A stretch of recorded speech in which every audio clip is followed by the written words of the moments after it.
Bon, donc on tombe dans la grâce de Dieu, si vous me permettez, la Confession baptiste de Londres. Pour ceux qui sont en visite, on passe en 2019, pas toute l'année, puis pas systématiquement tous les dimanches, la Confession baptiste de Londres qui date de 1689. J'ai raison, Dave? Ouais, tu m'inquiètes pas, hein? C'est correct. 1689. Et l'idée, c'est de nous donner un petit peu de cours de théologie, de voir différents thèmes qu'on verrait peut-être difficilement si on prenait un livre de la Bible puis on allait directement à travers. Ça, en 2020, on va faire plus ça, puis en 2021, on va revenir faire un petit peu plus de théologie. Donc, mon sujet, c'est la grâce de Dieu. Et ça m'amène à... Ça marchait quand j'étais en arrière.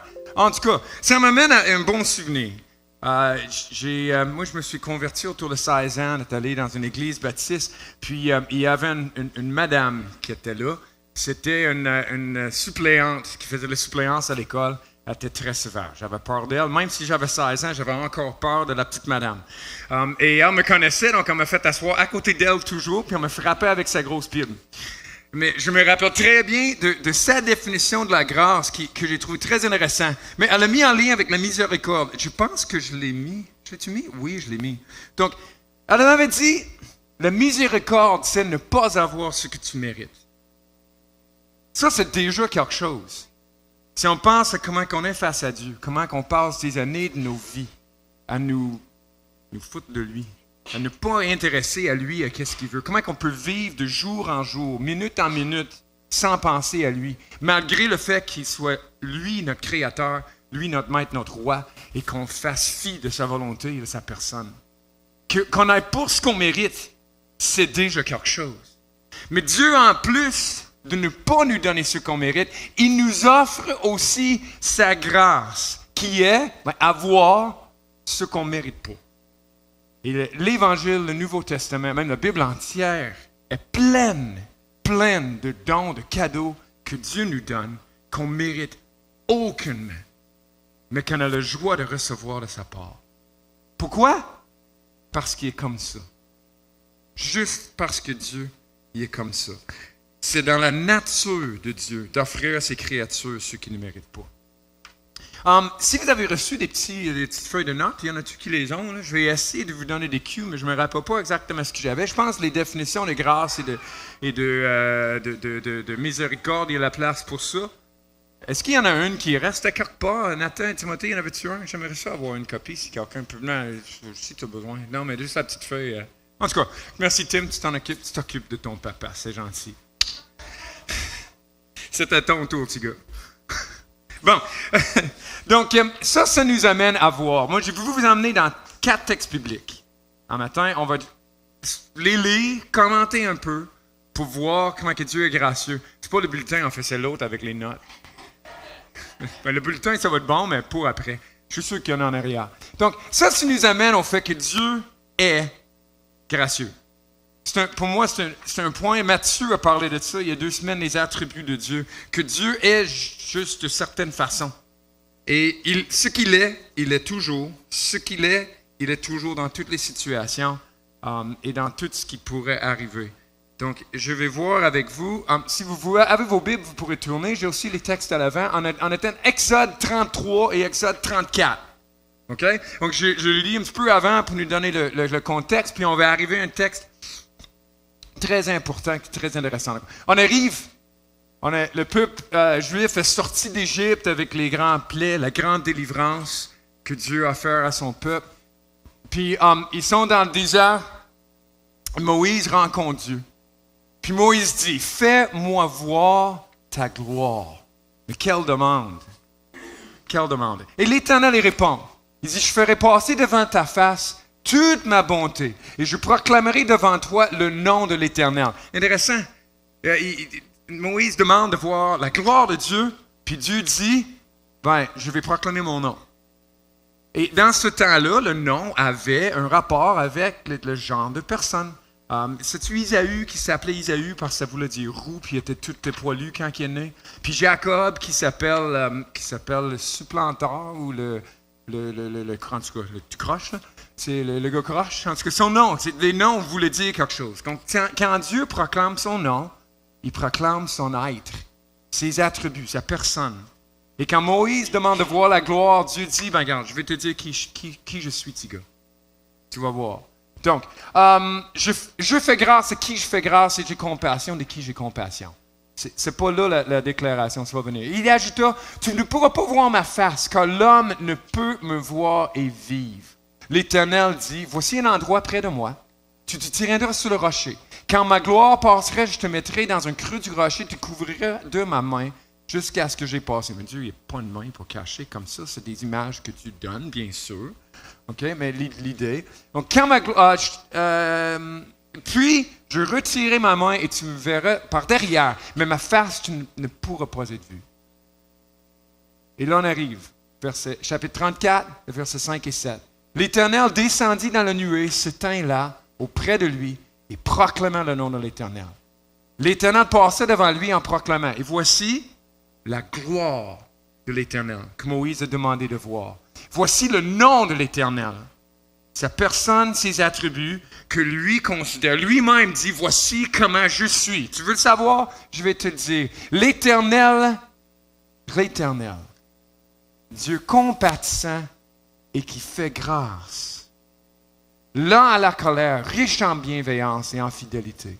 Qui conserve sa bienveillance jusqu'à 1000 générations, qui pardonne la faute, le crime et le péché, mais qui ne tient pas le coupable pour innocent et qui punit la faute des pères sur les fils et sur les petits-fils jusqu'à la 3e et à la 4e génération. J'aurais quelques commentaires à faire sur ce verset-là. Première chose, je ne peux pas passer sans dire, je n'irai pas dans les détails de tout ça, ce n'est pas le but du message ce matin, mais ça punit la faute des pères sur les fils et les petits-fils jusqu'à la 3e et 4e génération. Ça ne semble pas injuste de la part de Dieu. Faut traiter de ça un peu. Donc, première chose, il y a 3 autres textes, Nombre 14, 18, qui ressemblent beaucoup à ce qui est écrit ici. Les 2 autres, Exode 25 et Deutéronome 5 et 9, ajoutent un petit bout que je trouve très pertinent, qui dit jusqu'à la 3e et 4e génération de ceux qui me haïssent. Il semblerait que les gens, les enfants, les petits-enfants, restent coupables, pas à cause de la faute du père, mais parce qu'ils suivent le père dans les mêmes fautes, puis ils le reçoivent de par eux autres-mêmes. Mais il y a une observation quand même pratique, c'est que les enfants choisiront de répéter les actions des parents. Ici, on parle des péchés. Nos péchés ont un effet sur nos enfants, nos petits-enfants. Mais comme aussi notre consécration et notre service de Dieu peut avoir un effet sur nos enfants, nos petits-enfants, jusqu'à la 3e génération. Donc, c'est le premier point de ceux qui me haïssent, qui semble avoir une suite dans cette chose-là, où chacun reste coupable pour ces choses. Deuxième chose, je voudrais vous faire remarquer, c'est que, oui, on parle ici de la 3e, la 4e génération, mais regarde ce qu'on a dit juste plus haut. Conserve sa bienveillance jusqu'à 1000 générations. Si la colère de l'Éternel peut être grande, mais sa bienveillance l'est, autant et même plus. Donc, il conserve sa bienveillance jusqu'à 1000 générations. Mais si on regarde, on retourne puis on regarde l'Éternel, Dieu compatissant et fait grâce, lent à la colère, riche en bienveillance et en fidélité. Dieu est gracieux, fait partie de sa nature. Si on voit, l'Éternel déclare qui il est, puis il dit approximativement 2 choses. Qu'il est juste, il ne tient pas le coupable pour l'innocent. Ceux qui haïssent, ils vont les punir. Il est juste, mais il est aussi gracieux, plein de compassion, plein de miséricorde pour des gens qui doivent le recevoir. Donc, il est gracieux. Et comme Matthieu disait il y a 2 semaines, il est gracieux dans tous ses actes. Moi, à l'école, je suis prof de secondaire 1 et 2. J'ai des élèves de 12, 13, 14, des fois 15 ans. Hein? Vous pouvez me féliciter d'être encore en vie, peut-être de ne pas être en prison. Mais tu vois, mais vous voyez, moi là, je suis gracieux. Et gracieux. Et gracieux, et gracieux. Mais à un moment donné, là, j'ai plus de gaz. Je passe à une autre étape. Désolé, petit gars, désolé, petite fille, c'est fini, c'est dehors. Un courriel à tes parents, où j'appelle, il y a des retenues. Mais tu vois-tu, moi, je ne peux pas être 2 choses en même temps, moi. Je peux juste faire une à la fois. Je suis gracieux jusqu'à... Mais il ne faut pas s'imaginer que Dieu est comme un homme. Dieu, lui, il est juste dans sa grâce. Comment ça pourrait l'être? Moi, ça serait dur à expliquer pour nous qui sommes limités, mais j'imagine qu'il y a des pistes de solution dans l'idée que Dieu livre des gens à leur péché. Tu sais, le péché, c'est supposé amener un jugement qui n'arrive pas directement sur nous. Mais quand même, Dieu, dans sa grâce, qui laisse en vie, permet à des gens de se livrer, d'être livrés à leur péché et de devenir esclaves. Donc, même quand il est gracieux en nous laissant en vie, ben, il est aussi en train d'être juste en nous laissant vivre les conséquences de nos choix, de nos péchés. Puis, Dieu est juste. Il est aussi gracieux dans sa justice. Je trouve ça dur, des fois, penser à l'enfer. L'idée d'un tourment éternel, loin de Dieu.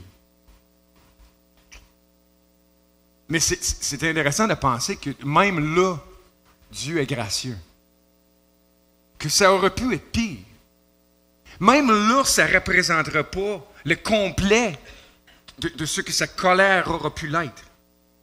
Si Dieu est gracieux, toujours, même dans son jugement, il y a des éléments de grâce. Comme dans sa grâce, il y a des éléments de son jugement. Dieu, il n'est jamais une chose à une fois, puis autre chose l'autre fois. Il est toujours ce qu'il est. Dieu compatissant, il fait grâce, lent à la colère, riche en bienveillance et en fidélité. On a besoin, hein?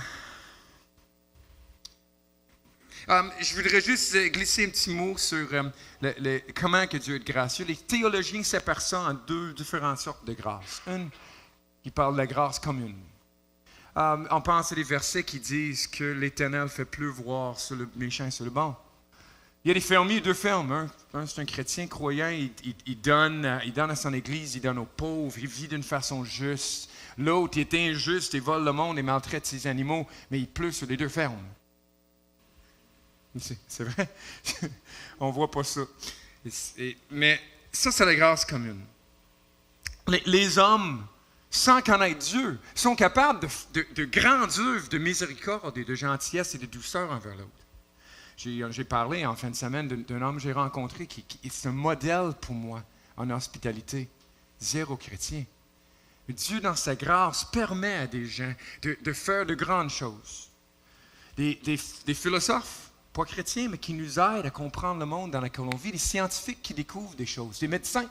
Ce n'est pas juste des médecins chrétiens qui sont capables de choisir des médicaments pour nous. Mais c'est Dieu, dans sa grâce qui donne à tous, permet toutes ces choses-là. Mais aussi une grâce spéciale que Dieu offre, qui va être le sujet du reste de ce que je vais parler ce matin.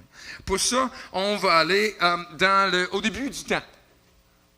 Oh, excuse-moi, grâce comme une grâce spéciale, parce que tu prenais des notes. Je suis content, je mets ça, je me rappelle de temps en temps de faire des références. Donc, ensuite, Dieu était gracieux dans l'Ancien Testament.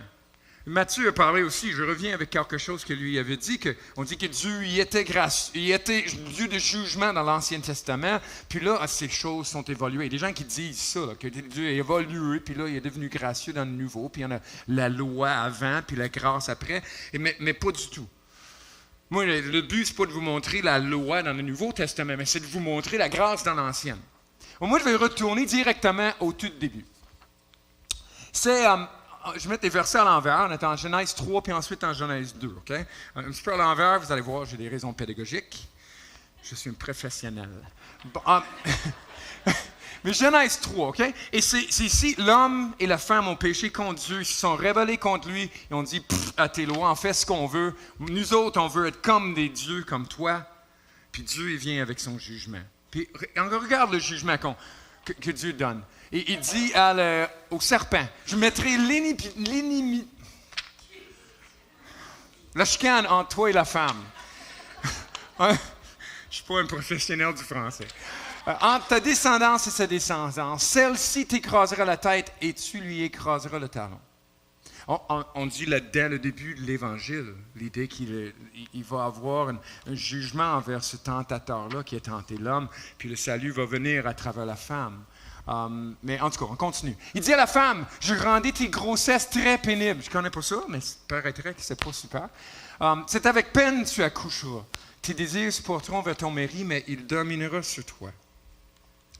Il dit à l'homme, parce que tu as écouté la voix de ta femme et que tu as mangé de l'arbre dont je t'avais défendu de manger, le sol sera maudit à cause de toi.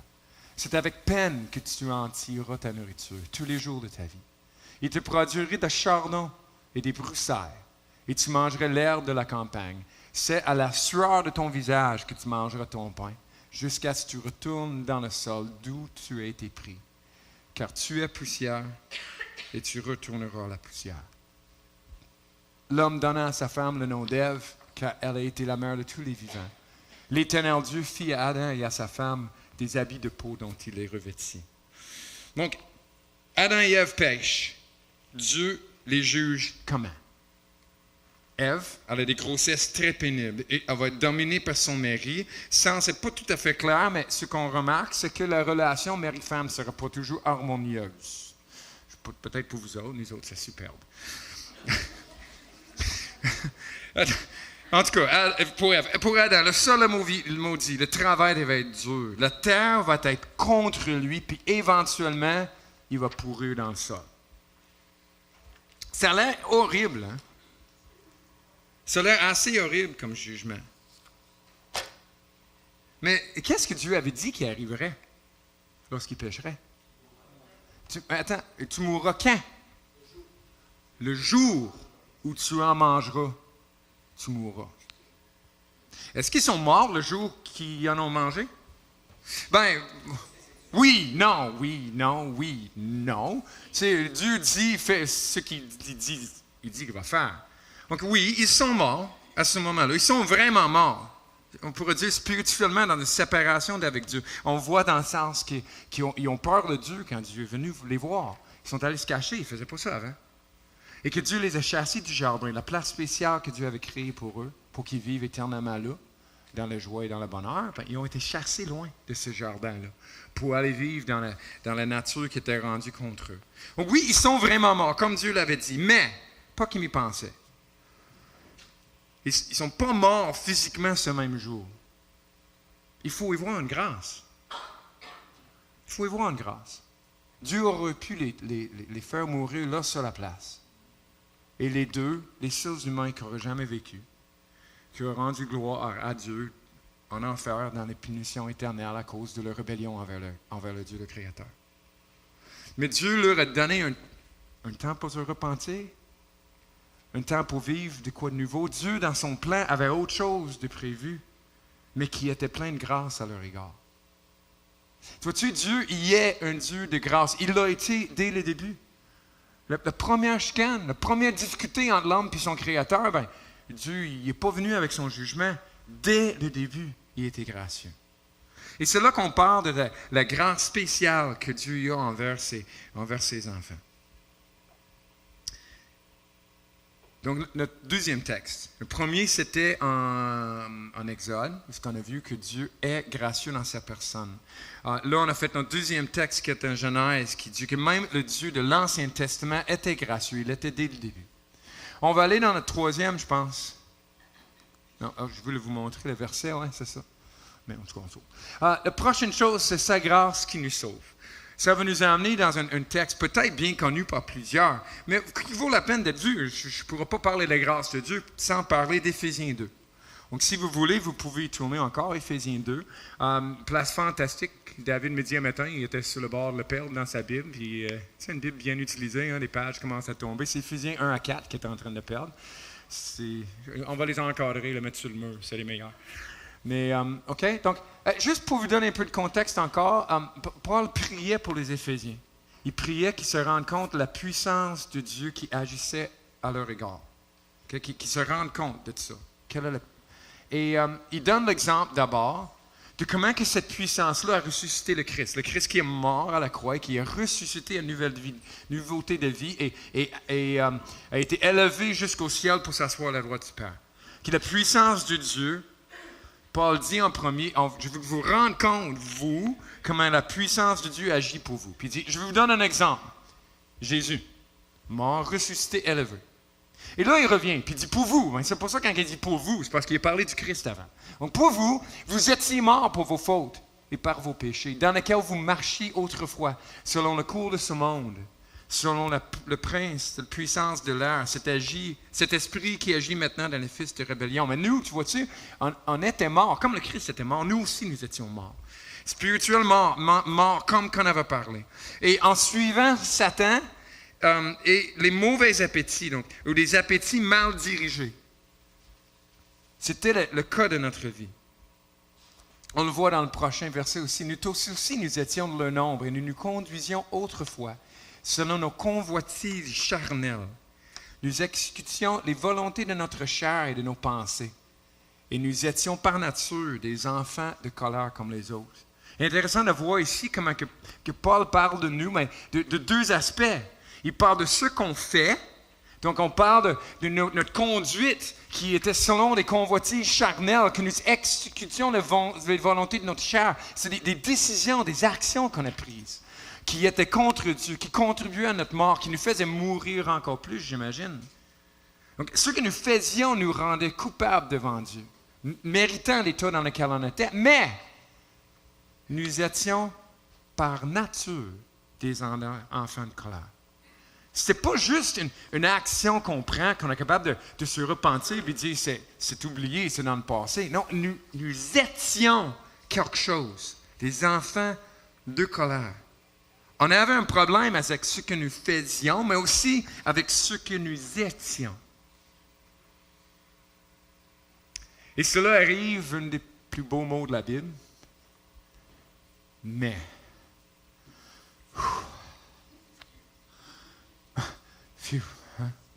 Mais Dieu est riche en miséricorde. Voir ce mot-là, de ne pas recevoir ce qu'on mérite. Dieu qui est riche en miséricorde, à cause du grand amour dont il nous a aimés, nous qui étions morts pour nos fautes, il nous a rendus à la vie avec le Christ. Regarde, il y a comme une interjection que Paul n'est pas capable de s'empêcher de dire « Hey, c'est par la grâce de Dieu, ce Dieu gracieux qu'on avait parlé, qui fait grâce. Bienveillance à 1000 générations, c'est de lui que je parle et c'est par ça que vous êtes sauvés. » Hein? Et là, il revient. On voit qu'il revient. Il est rendu à la vie avec le Christ, c'est dit ici. C'est mon interjection. Il nous a ressuscités ensemble. Il reprend puis il fait asseoir ensemble dans les lieux célestes en Jésus-Christ. Comme le Christ qui était mort a été ressuscité par la puissance de Dieu et élevé jusqu'au ciel, ben nous aussi, nous sommes ressuscités de cette ancienne vie et nous sommes élevés au ciel avec Jésus-Christ. Déjà, en quelque sorte, assis au ciel avec Jésus à la droite de Dieu le Père. À cause de sa miséricorde, son amour, on est rendu à la vie. Les grâces, là, Paul, il faut qu'il garoche ça là-dedans. Il n'est même pas capable d'attendre. Il savait qu'il était pour en parler un peu plus tard, mais il fallait qu'il le dise. Donc, afin de montrer. Donc, pourquoi Dieu fait tout ça? Je trouve ça quand même intéressant. Quand on voit la afin. J'étais à la Villa au mois d'octobre, puis on avait enseigné aux jeunes comment lire la Bible. On faisait remarquer ces conjonctions-là, ou dans le carnéal, je ne sais pas trop. C'est très important afin de montrer ici. Mais pourquoi Dieu a fait tout ça? C'était quoi son but? Oui, il nous aime, puis il veut notre bien, puis il a un plan pour notre vie, mais ce n'est pas la limite de ce que Dieu veut faire. On n'est pas le centre de l'univers, nous autres. Afin de montrer dans les siècles à venir la richesse surabondante de sa grâce par sa bonté envers nous en Christ Jésus. C'est par la grâce, en effet, que vous êtes sauvés, par le moyen de la foi. Et cela ne vient pas de vous, c'est le don de Dieu. Point par les œuvres, afin que personne ne se glorifie. Dieu a un but futur, un but eschatologique. L'eschatologie, l'étude c'est pas le temps de la fin, c'est pas le plus important là-dedans, c'est pas la mécanique de comment on va arriver, c'est Dieu s'en va à quelque part avec son monde qui est en rébellion contre lui. Et Dieu veut amener ça à quoi? Ben à ça! La richesse surabondante de sa grâce par sa bonté envers nous en Jésus-Christ. C'est ça que Dieu veut montrer. C'est ça son but à lui avec tout ça. Donc nous sommes sauvés par la grâce. On a un moyen de le recevoir, c'est la foi. Dieu ne demande pas 1 million de choses. Il nous demande de saisir, de reconnaître ce que lui nous dit. Et il désire qu'on le saisisse par la foi comme étant vrai. Mais je pense que c'est pas assez, ça. J'ai grandi toute ma vie en pensant que c'était vrai. C'est autour de 16 ans que je me suis rendu compte que c'était pour moi. C'était pas juste une chose là-bas qui était vraie, mais c'est de quoi que moi j'avais à saisir.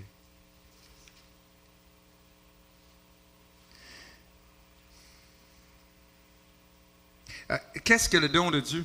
On pourra poser comme question. C'est le don de Dieu. C'est intéressant, j'ai été voir dans le grec. Moi, je ne comprends rien là-dedans, mais je sais comment mettre ma souris par-dessus les mots qui me disent si c'est masculin, féminin ou quoi. Il paraîtrait que le mot la grâce, c'est féminin.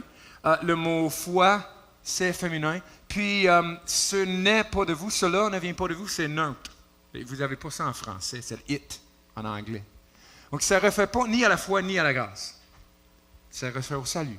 Le salut, c'est un don de Dieu, à cause de sa grâce reçue par la foi. C'est un rappel pour eux, à Éphèse. C'est un rappel pour nous. C'est notre salut qu'on a pu recevoir, là. C'est pas parce que j'étais plus fin qu'un autre. Pas parce que j'étais plus gentil qu'un autre. Pas parce que j'étais plus fin qu'un autre. Pas parce que je suis plus beau qu'un autre. C'est pas parce que je suis né dans une famille chrétienne ou une famille pas chrétienne, ou parce que parce que je viens à l'église ou je ne vais pas à l'église, ou parce que je prêche ou je ne prêche pas. Il n'y a rien à voir. C'est parce que c'est une grâce que Dieu m'a fait. Je n'ai pas de mérite. Paul dit ailleurs que si tu le mérites, là, ça s'appelle un salaire. Là, tu travailles, tu fais de quoi, tu reçois ton salaire. Moi, je mérite mon salaire au travail.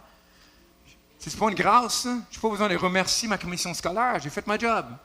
Dieu, par exemple, c'est une grâce. Et j'ai des remerciements à offrir. Mais c'est un appel, je dirais, pour certains. Ce n'est pas juste un rappel, c'est un appel pour certains. Peut-être tu ne comptes pas sur la grâce de Dieu. Peut-être que tu ne l'as pas saisi. Peut-être tu cherches encore à mériter quelque chose. Peut-être tu viens à l'église depuis des années et puis tu vis avec plein de culpabilité, plein de honte. Parce que toi, tu n'as pas comme Will à l'avant, puis tu n'as pas tous tes canards bien rangés, puis toutes tes affaires, puis ta famille bien assise là, tu es bien habillé, hein, Tim? Excuse-moi. Ça sortit tout ça, excuse-moi. Non, mais... non, mais peut-être pour vous, là, vous et là, vous vivez avec le... Moi, je ne veux pas ça. S'il te plaît, pas de culpabilité, pas de honte. La grâce. Dieu te voit tel que tu es, il voit les désirs de ton cœur, d'être près de lui, de le connaître et de l'aimer, de te restaurer avec lui. Puis moi, je t'accueille. Pourquoi il voudrait t'accueillir? Ben, il voudrait t'accueillir parce que lui a déjà tout fait. Pourquoi avoir foi dans la grâce de Dieu? Pourquoi? Pourquoi penser que Dieu serait gracieux envers toi? Je vais te dire pourquoi. Parce que le Christ est déjà mort pour ça. La dette est payée, tout est déjà réglé. Tout est réglé, fini. Tu n'as pas besoin de regarder en toi-même et dans tes capacités. Regarde au Christ. Donc, c'est un appel pour certains qui sont ici. Laissez de côté là, la honte, la culpabilité. Pas pour faire n'importe quoi, mais pour tourner vers Dieu et recevoir par la foi ce don-là. On va prendre le repas de Seigneur tout de suite. Je vais appeler les gens à venir pour faire la distribution des éléments. Puis, si vous venez, oui, je vais... pendant qu'on va le prendre, on va juste... Vous réfléchir à ce qui va se passer ici. On parle de comment le Christ est déjà mort. C'est ça qui signifie...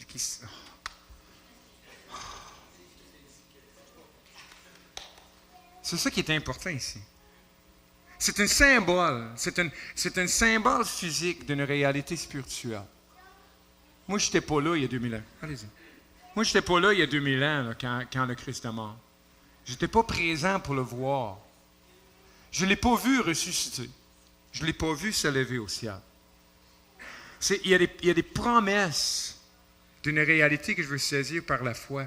Puis j'aimerais ça que tous ceux qui y avec moi comptent sur la grâce de Dieu pour recevoir ce don du salut-là.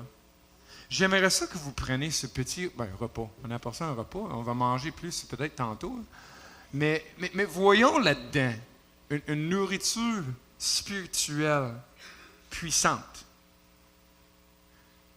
Si on voit des energy drinks, tu sais, on a une petite canette, puis une petite bouteille, puis un repas au complet dedans. Hein?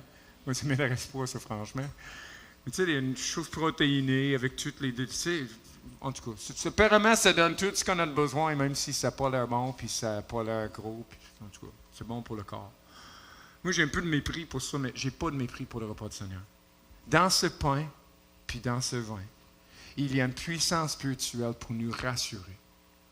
Donc, vous prenez ça avec foi, qu'on prend ensemble ce pain et ce vin, avec joie et avec foi, que le Christ est réellement mort à notre place, qui a réellement pris nos péchés, pour que nous puissions réellement être ressuscités à la vie et élevés déjà, en quelque sorte, à la droite du Père, pour profiter de cette intimité, cette communion avec Dieu, qu'on peut seulement avoir par la grâce. Qu'on se rappelle, vous n'avez pas été obligé de payer en rentrant, de rentrer à genoux. Vous n'êtes pas obligé de faire une grosse prière de confession à creuser pour trouver toutes les petites fautes dans ta vie, parce que sinon, ça ne marchera pas. Recevez, on reçoit le pain, on reçoit le vin avec foi et avec joie. Un symbole, merci Paul. Un symbole, mais un symbole puissant de la grâce de Dieu. Donc, je n'ai pas le texte avec moi, donc j'ai sûrement mal le cité. Mais la nuit qui fut livrée, Jésus prit le pain, il le rompit, et dit, ceci est mon corps, brisé pour vous. Mangez-en tous.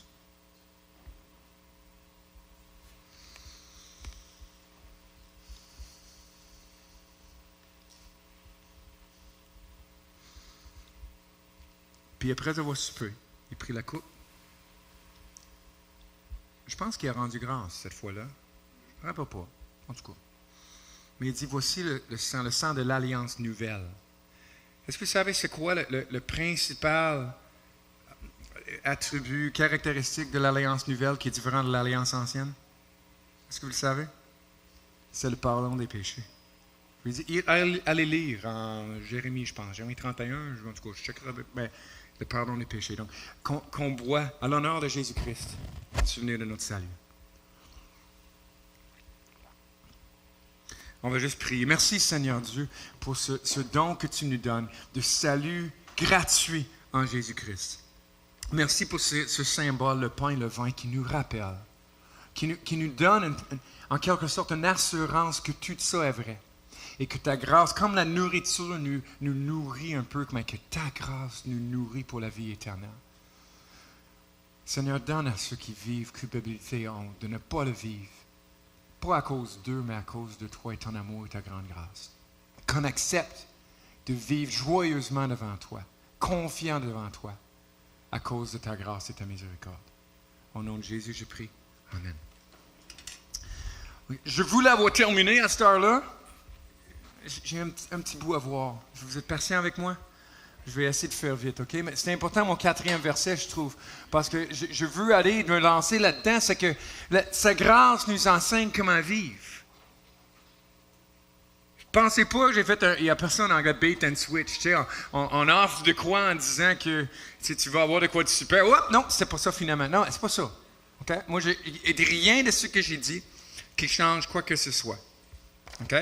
C'est sa grâce, cette même grâce-là qui nous sauve, ça nous enseigne une nouvelle façon de vivre, qui est normale. Si on était mort puis on vivait dans la mort, ben, une nouvelle vie, on devrait vivre une nouvelle vie. Mais c'est la grâce qui nous enseigne ça. J'ai 2 textes pour vous. Premièrement, on va finir en Éphésiens qui dit « Ce n'est point par les œuvres. Le salut, c'est par la grâce. Point par les œuvres, afin que personne ne se glorifie. » C'est bon, ça. Mais il dit « Car nous sommes son ouvrage, nous avons été créés ou recréés en Christ Jésus pour de bonnes œuvres que Dieu a préparées d'avance afin que nous y pratiquions. » On a été recréés pour faire des bonnes choses. On ne fait pas des bonnes choses pour être recréés. La nouvelle vie qu'on a reçue, c'est pour qu'on tourne vers l'autre et qu'on serve notre Dieu en servant les uns les autres.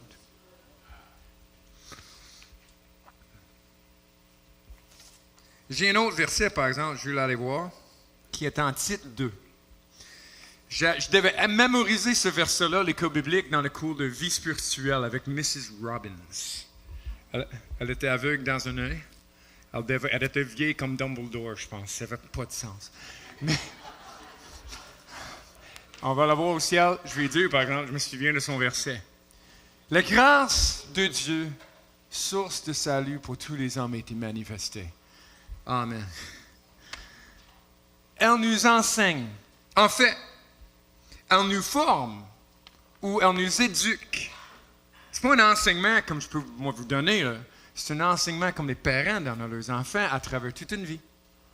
Et on reçoit une éducation. Le plus qu'on vit avec cette grâce-là, le plus qu'on médite cette grâce-là, le plus qu'on l'applique, puis on le comprenne, puis qu'on arrive, le plus je dirais qu'on arrive à l'Église à nous rendre compte de la liberté, la grande liberté que Dieu nous donne devant lui, elle va nous former, nous éduquer à, et là ça part. Renoncer à l'impiété. L'impiété est un gros mot qu'on pourrait mettre même mélangeant avec ça. Il y a un mot théologique, on parle d'être antinomien. C'est le même principe qui est ici, d'être contre la loi. Mais ici, c'est impiété d'être contre Dieu.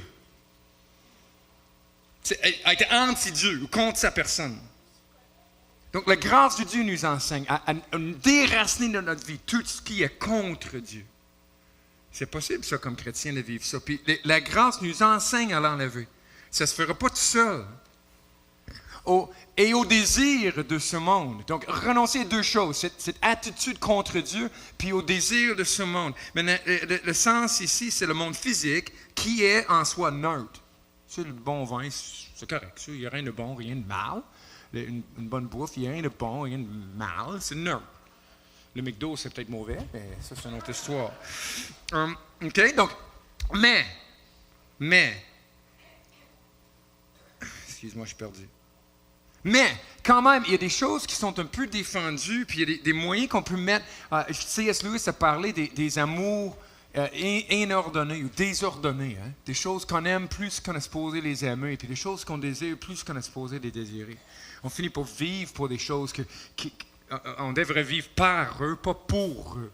Right? Donc, la grâce nous enseigne à renoncer à cette attitude contre Dieu et à ces désirs qu'on pourra avoir qui sont inordonnés. Donc, à vivre. Donc, encore une fois, on rejette quelque chose puis on se tourne vers quelque chose. À vivre dans les siècles présents, dans ce monde de maintenant. Et là, je parlais d'eschatologie, que Dieu s'en va quelque part avec son monde. Ben, on n'est pas là encore. Ça, c'est ce siècle présent. Okay? Il y a un siècle à venir, il faut se rappeler. Donc, de vivre dans le siècle présent d'une manière sensée, contrôle de soi, pas dirigé par ses passions. C'est apprendre à vivre selon qu'est-ce qui est bien, pas qu'est-ce que je désire. Okay?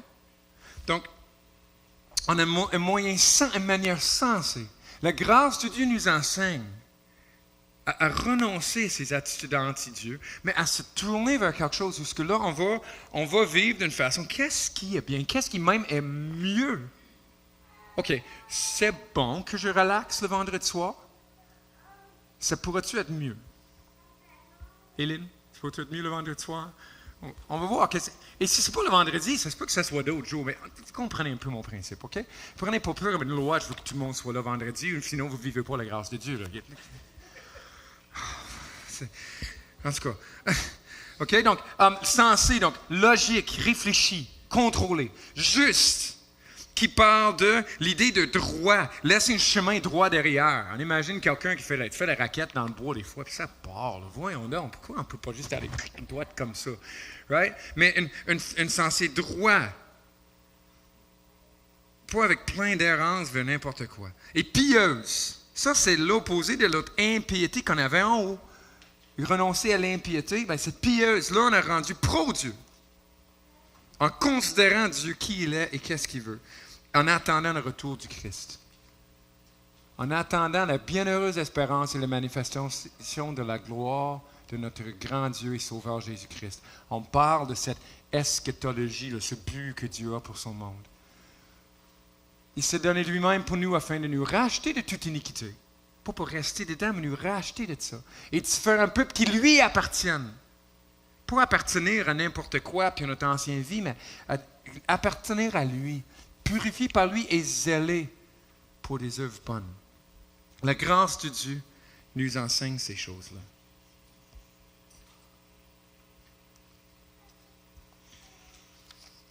Bon. Qu'est-ce que je voudrais? D'abord, on a parlé de recevoir la grâce de Dieu. Si vous ne l'avez pas, là, commencez là. Restez avec ça. Il y a plein de gens ici. Si vous êtes venus, probablement, vous êtes venus avec quelqu'un, vous connaissez quelqu'un ici ce matin, parlez-leur-en. On a des gens qui sont prêts à vous rencontrer, parlez de ça, vous avez des besoins. Si vous êtes dit, la grâce de Dieu, je le comprends, moi je veux vivre comme Dieu nous le dit, je veux, moi, être éduqué par ça. Qu'est-ce que vous pouvez faire? Bon, faire les œuvres qui est préparées pour nous. J'en vois plein toujours. Essayez d'ouvrir les yeux autour de nous, de quels besoins qu'ils ont, puis qu'est-ce qu'on peut faire pour servir les uns les autres. De renoncer à toute attitude qui est contre Dieu et renoncer à désirer ce que la culture désire. Les gens autour de nous vont vouloir plein de choses, vont chercher plein de choses. C'est non. La grâce de Dieu me l'enseigne. Dieu m'a donné la grâce de me sortir de là, et que je le vive comme ça. Et que je décide de vivre contrôlé par l'Esprit. J'ai été intentionnellement ambigu. Mon esprit, l'Esprit de Dieu, souvent il paraîtrait dans la Bible, c'est pas tant clair sur lequel on parle. Moi je vous dis, dirigé par l'Esprit, notre esprit qui est logique, qui peut réfléchir, qui peut juger, aussi par l'Esprit qui va nous parler à travers ça. À chercher à bien agir avec un amour pour Dieu. Et que la grâce de Dieu paraisse dans notre vie. Seigneur, fais paraître dans nos vies ta grâce, dans notre façon de vivre. Que ça paraisse aussi à la réunion cet après-midi, Seigneur, qu'on soit gracieux l'un envers l'autre. Gracieux pour écouter, pour entendre. Gracieux pour parler avec douceur. Fais ta volonté, Seigneur. Et pendant ce repas, nous allons prendre ensemble, Seigneur, bénis ton peuple aussi, pour la gloire de Jésus-Christ. Amen. Donc, excusez-moi, 10 minutes de retard.